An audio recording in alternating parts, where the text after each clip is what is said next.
Well, welcome. This is Facebook Live and Ben Shapiro Show, and joining me is Representative Jim Jordan from Ohio, terrific congressperson and solid fighter for the conservative cause. He's joining me now to discuss the newly released text messages between former members of Robert Mueller's investigative team, Peter Strzok and Lisa Page. This time, apparently, there's a new controversy rising. So Representative Jordan, thanks so much for joining us. Good to be with you, Ben, and we appreciate all the good work you're doing. Hey, thanks so much. So let's jump right in. There are a couple of things that are breaking news on the Mueller investigation. Number one is this news that apparently the FBI just misplaced months of messages between Peter Strzok, who is apparently one of the lead investigators on the Trump collusion stuff, and his paramour, Lisa Page. What do you make of this? You're right. Is this thing fatally flawed? It's like, the dog ate my homework. Shazam! We can't find 5 months of text messages. And remember, these are not just any people at the FBI. This is Peter Strzok, former deputy head of counterintelligence.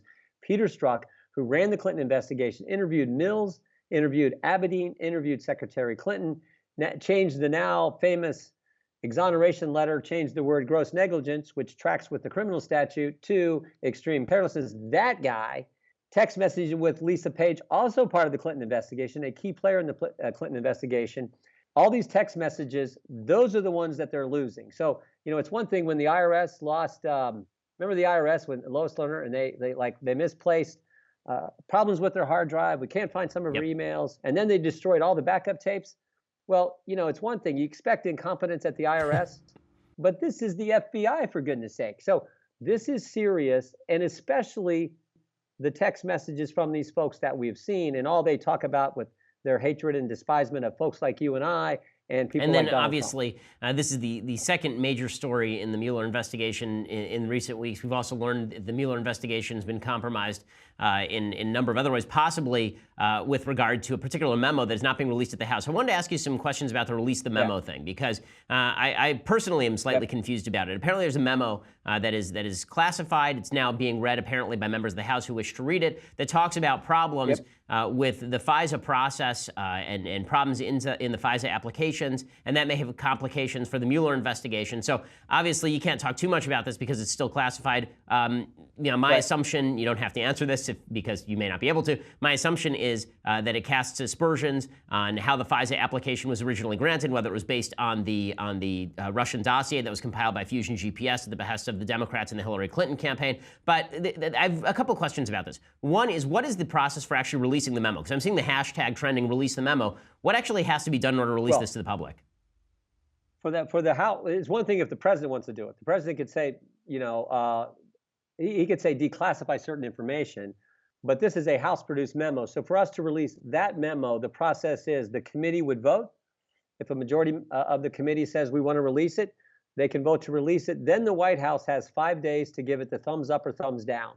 Or if they say nothing, after that 5 days, it can be made public. So what we're calling on is that process to start. Have the House Intelligence Committee meet, have a vote, a majority votes to release it. 5 days, it goes to the White House. I would expect the president to do one of two things. I would expect him within 5 seconds to say, release it, give it the thumbs up. Or if he doesn't say that, just to let it ride out those 5 days, and then it can be public. But one thing is critical, Ben. When this goes public, you need the supporting footnotes and references to the material so that it doesn't just look like a partisan document, but a document that is highlighting where this information comes from that's in this memo that members of Congress got to read. But I'll tell you, every single member that's read it has walked out of there and said, journalists like you need to see it. More importantly, the American people need to see it, because placed at the highest levels of the FBI should not happen in this country. What exactly is the holdup? I mean, the Republicans obviously control the Intelligence Committee, so why don't they just vote for it? I mean, are there specific members who aren't pushing for it? I think no, most are, and I think Chairman Nunes wants to do it. I mean, this was a process of kind of building. First, they were doing their investigation. They produced the memo. We called on a couple of weeks ago, Congressman Meadows and I, to let members of Congress see the memo. That has happened. We've seen it. Every single member who's seen it says make it public. So I think that's where it's going to go. I think they're struggling with how to reference and footnote and cite the classified material and make sure that's done in a way that's consistent with classification standards, consistent with not doing any harm to our intelligence community. But this is so important. You got to get it public. And I wish it would have happened yesterday. but now I'm for as soon as it possibly Well, can. this brings me to the second question that I have about this, and I mentioned it on my show a couple of days ago. Yeah, obviously, the Trump administration has the capacity to declassify whatever they want, and if what we're really talking about here is the FISA application that presumably includes a Fusion GPS reference, then why doesn't the administration just declassify whatever? I mean, why don't they go through and figure out what has to maintain classification? I mean, it should be up to. I mean, if Trump wants to exonerate himself, this seems like a pretty easy way to do it. Yeah, and you're right, he could, but I think part of it is, you know how the left is. If the president pushes for something, declassifies something, the left's going to continue to say, "Oh, there he goes, obstruction, interfering with Mueller," and all that baloney that we've heard now for several months.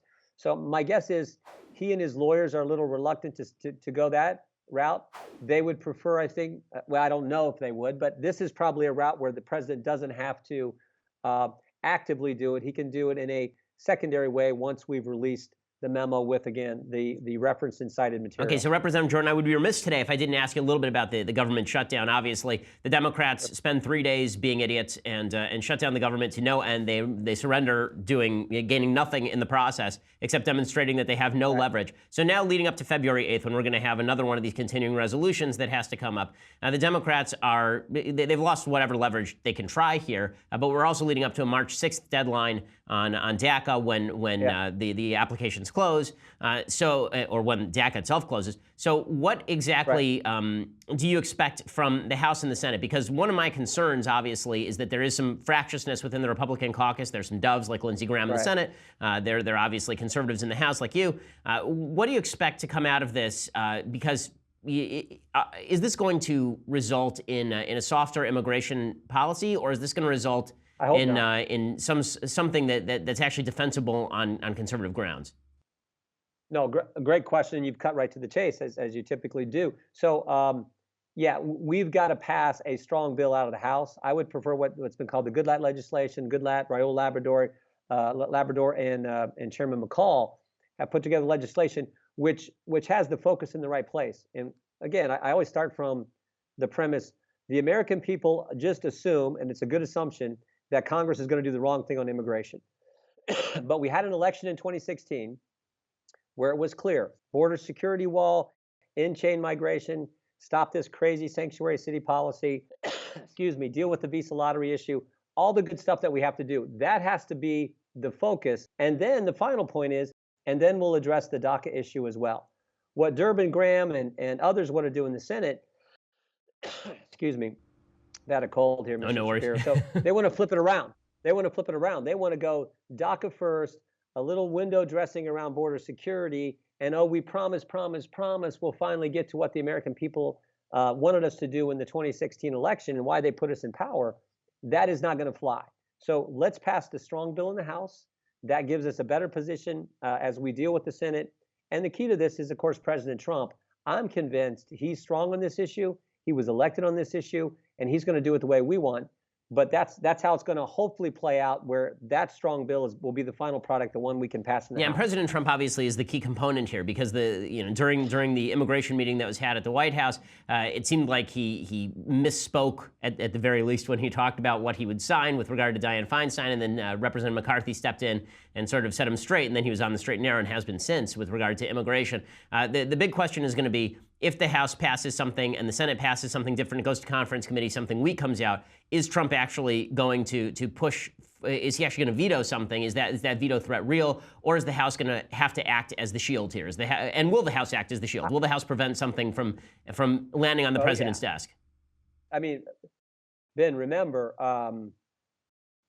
Paul Ryan is Speaker because one of the conditions he told the Freedom Caucus in a long meeting where the 40 of us sat down with him a couple years ago is there would be no immigration legislation that came to the floor of the House that unless it had the support of a majority of the House Republican Conference.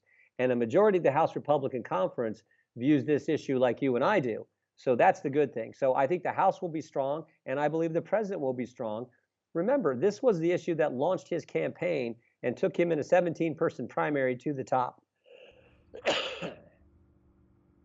So I think so. Okay. Yeah, I think we'll be Well, good. great. So we'll see how all of that shakes out. And I know that you have a busy day, Representative Jordan. Thanks so much for taking the time. We'll have you back on and do this again when we have some more updates in all of these areas. But I look you're a forward friend, to and I it. appreciate you I being won't on. have a cold the next time. No worries. Feel Thanks. better.